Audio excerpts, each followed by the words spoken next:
అందరికీ నమస్కారం. జై హిందూ ప్రేక్షకులకి అమ్మవారి యొక్క పరిపూర్ణ ఆశీస్సులు. అమ్మవారు ఈ శ్రావణ మాసంలో మీకు ఒక మంచి శుభాన్ని కలిగించాలని ముందుగా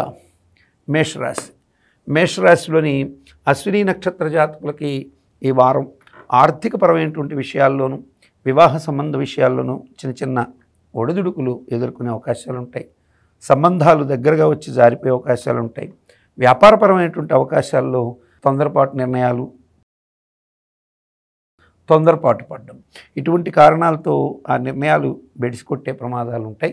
కాబట్టి జాగ్రత్తగా వ్యవహరిస్తున్నట్టయితే కొన్ని మరీ తెగేదాకా కూడా కొన్ని వ్యవహారాలు లాక్కుండా సర్దుకునే పని అయితే తప్పక ఆర్థిక వ్యవహారాలు వివాహ విషయాల్లో మంచి జరిగే అవకాశాలు ఉంటాయి.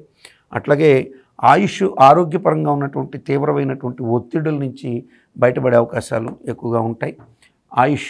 పరంగా ఏదైనా సమస్యలు, బెడ్ రిటర్న్ అయ్యి ఉన్నారు, దీర్ఘవ్యాధితో కొంత ఉపశమనం కలిగే అవకాశం ఉంటుంది.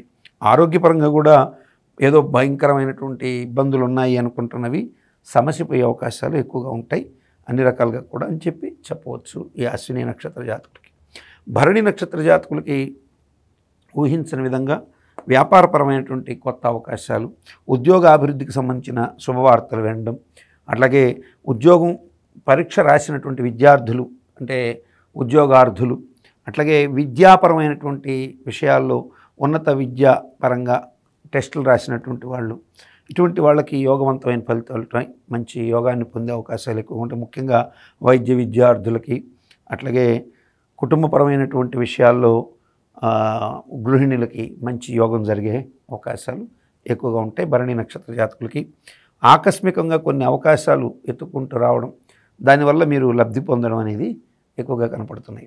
కృత్తికా నక్షత్ర జాతకులకి ఈ వారం స్థిరాస్తి మూలకంగా ఇబ్బందులు ఎదురయ్యే అవకాశాలు ఉంటాయి. రావలసిన ధనం త్రుటిలో చేజారిపోయే అవకాశాలు ఎక్కువగా కనపడుతున్నాయి. మీ యొక్క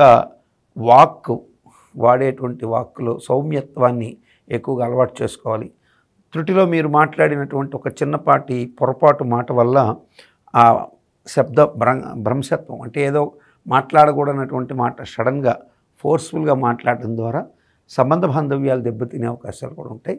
కాబట్టి ఆర్థిక, కుటుంబ, విద్య, ఉద్యోగ విషయాలన్నింటిలో కూడా తొందరపాటు లేకుండా వ్యవహరించాల్సిన స్థితి ఎక్కువగా ఉంటుంది కృత్తికా నక్షత్ర జాతకులకి.